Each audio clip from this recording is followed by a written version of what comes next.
Hi, everyone, and welcome to Friday Night Live. I am your host, Crystal Freie, personal identity coach, transformational communication strategist, and many of you know me as a woman's best friend. Thank you all for joining tonight, both those who are watching live and those in the replay audience.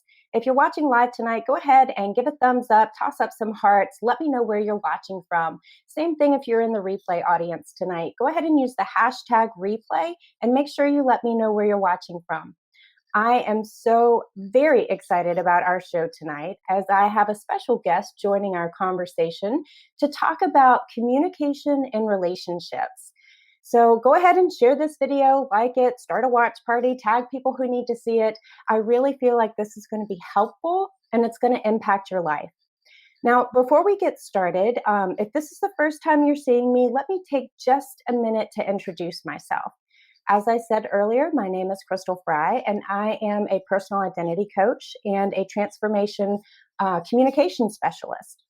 I solve the problem of transparency for individuals and organizations through teaching the transformational power of words and how to communicate with yourself and others.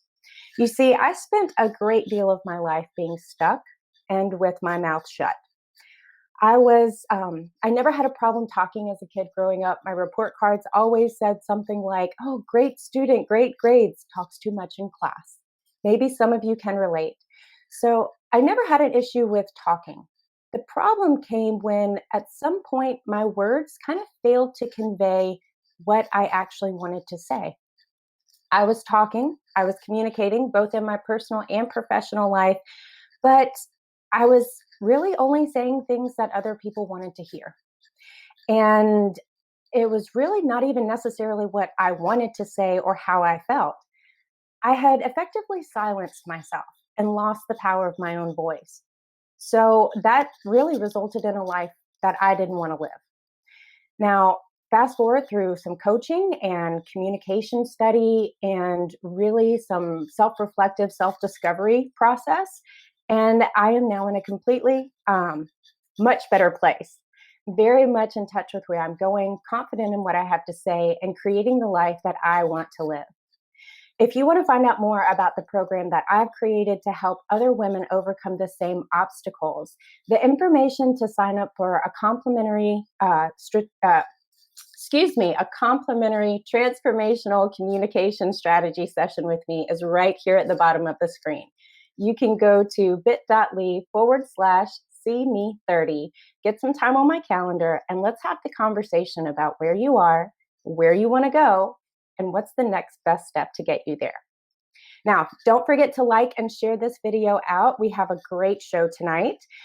As I said, we are talking about communication in relationships.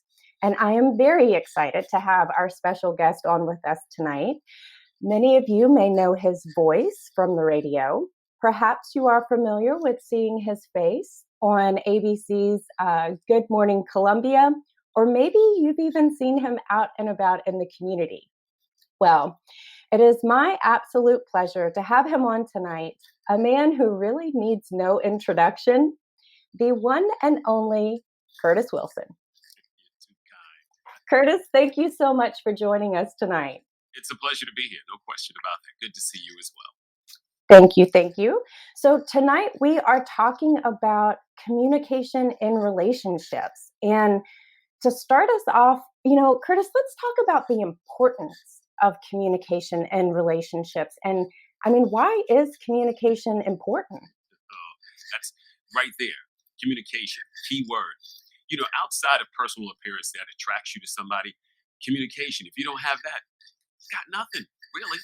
So communication is so important. It's super. As a matter of fact, it's that thing that's going to bring you closer together. You know what I mean? Yes.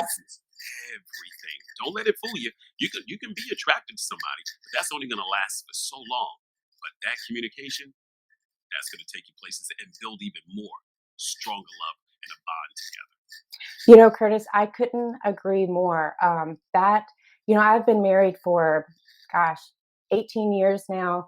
And that is one of we discovered, we'd gotten pretty far into our marriage before we actually discovered that, we weren't very good communicators. And that really that caused a lot of issues for us because we weren't really that good. We loved each other, absolutely, that attraction, all of that, but we were not good communicators. So, what are some of the things I know from my own personal experience, but what are some of the things that can really stand in the way of that good communication in a relationship? Oh, lots of things can stand in the way. I mean, if you go for periods without talking, can build that Mm, wall and make that wall thick. mm, If you cannot agree on certain things together, being able to compromise can also create some big issues. One who's not willing to concede, you know what I mean? If yes, you don't communicate, you're losing a lot. Matter of fact, on the other side, a lot of drama, a lot of stress. You talked about being able to have peace of mind. Don't have yes. communication. See how much peace you're going to get. You are exactly right. When you stop talking, that really, you lose that connection, I think. I feel like you lose the ability to even have small conversations. When that wall goes up where you're not able to have the deep conversation, I feel like that really even leads into an inability to have the small, like you said, not being able to compromise, even on like, hey, what's for dinner? Have you ever had an argument over what's for dinner?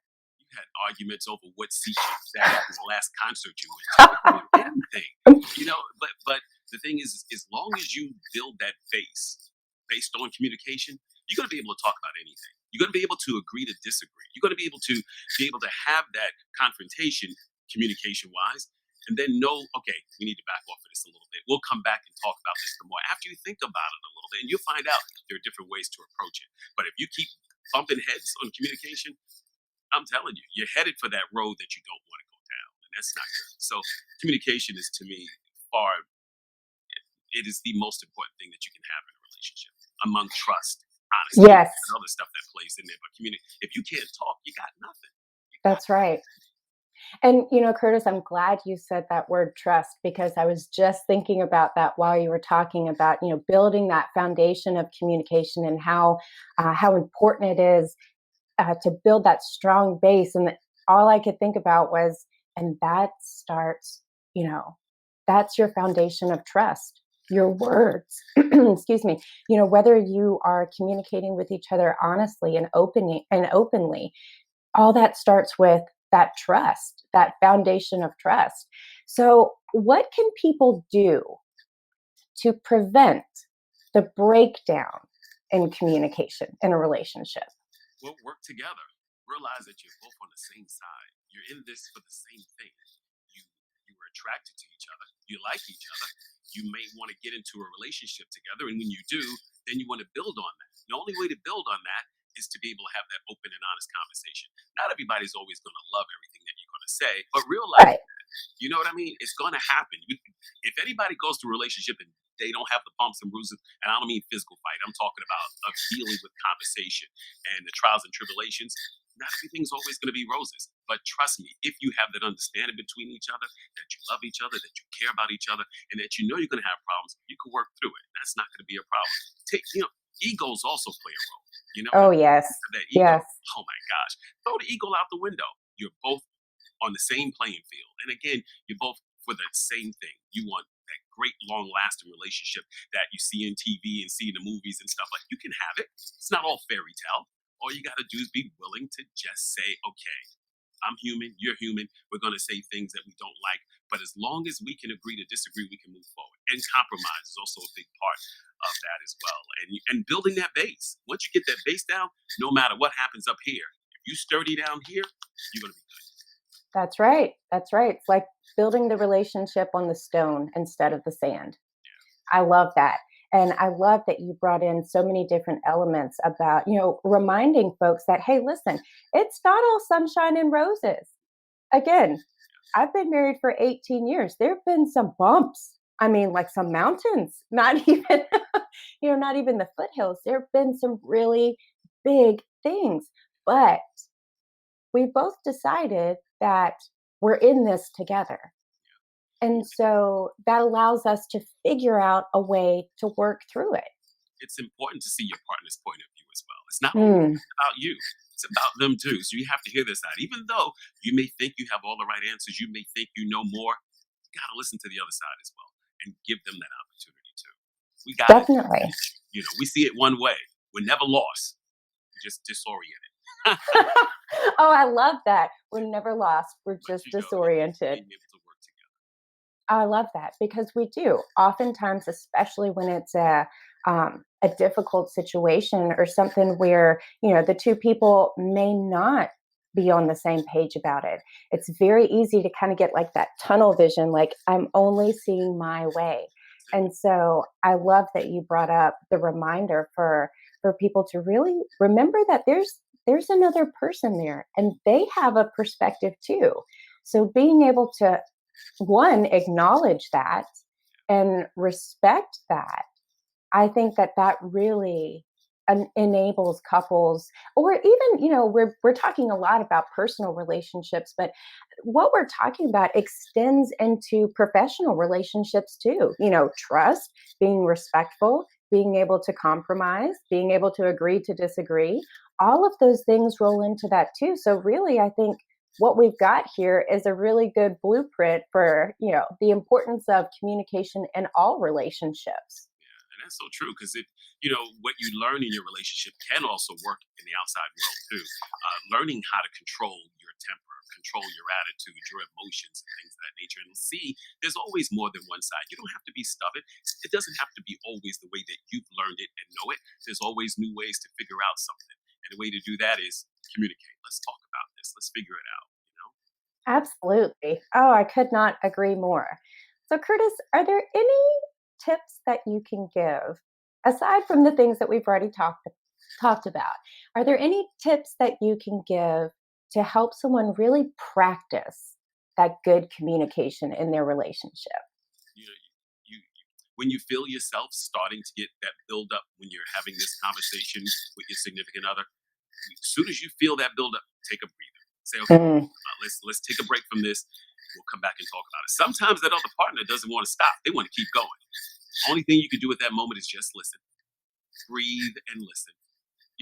Count to 10 before you say something. Because sometimes in that moment, when you're starting to get a little agitated or irritated, you're going to say things that you really don't mean.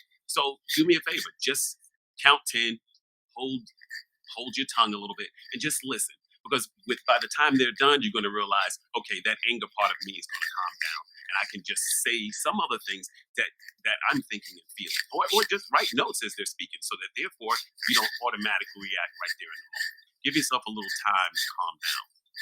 But taking that break is so important, and then just taking a moment to listen. Interrupting is a bad part. That means you're not listening to your partner. So if they're talking to you and you want to automatically jump in and say something, you're cutting them off. You're not giving them the opportunity to say everything that they need to say, because they have a beginning, a middle, and an end. And when they get to that end you might agree with, but you might not agree with right. everything that they said first. But they're coming that full circle to where you can say, okay, they do get my point. Give them the opportunity to speak without cutting them off as well. It also helps. But yeah, taking a break, taking a breather, counting to 10, writing down your notes, give them the opportunity to get whatever it is on off their chest. I love that. Taking a break, one, because yes, you are, I feel like that's a way too that you can honor them and that they are, their feelings, whatever they are valid. We're all entitled to have the feelings that we have. But again, letting them get it all out and really listening to them, because sometimes I know, especially, the whole women are from Venus, men are from Mars, women are from Venus. A lot of times women just need to get it out. We just need to get all of it out and then we feel better. So I know that and cutting them off in the middle of it or walking away or not giving that the appearance that you're listening, that I know as a woman can just simply drive me bonkers, because to me that says you don't actually value me as a person and you don't care what I have to say. Now, I don't know what it looks like from the male perspective, but from the female perspective, just let us get it all out. And then we usually feel better and we can talk like rational people again. But the thing is, if your partner wants to take that break and you follow them around still, doing this, you got to realize, time out. Maybe they do need that break from you for just a moment, and know that you're going to be able to talk about it again. So don't continue to add that fuel to the fire when you know they need that break. And on top of that, don't always be accusatory. Do this, you do that.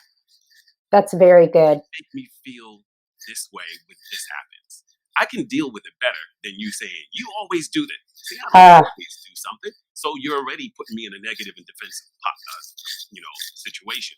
So try not to do it that way. Tell them how you feel, or how you feel, and let them hear that instead of being accusatory. Even though it may be true, but if you tell them in a different way, people can accept it better. Does it make sense? It does. It does. I love that. Yes. Tough conversations can be had with the right choice of words. Wording is so important. Again, you're communicating. Exactly. It all comes back to that communication. Well, Curtis, thank you so much for being on the show here with us and sharing your thoughts and your insights. It really has been such a treat to have you here tonight. Well, thank you for having me. I appreciate it. Look forward to coming back and doing some more. Oh, we certainly will have you back on again. Have a great night. You too. Thanks. And ladies and gentlemen, that is all I've got for you tonight. Again, thank you so much for joining. It has been my absolute pleasure to be here with you. Make sure you like and share this video. Go ahead and follow this page if you're on Facebook, or subscribe to the channel if you're watching on YouTube. And don't forget to turn the notifications on so that you know when you're live and when we are live, and you never miss any of the new content. All right, friends, well, have a wonderful night. And until next time, I am Crystal Freie, personal identity coach and transformational communication strategist, helping you connect the dots between your communication and your outcomes so you can get from where you are to where you want to be. Have a great night.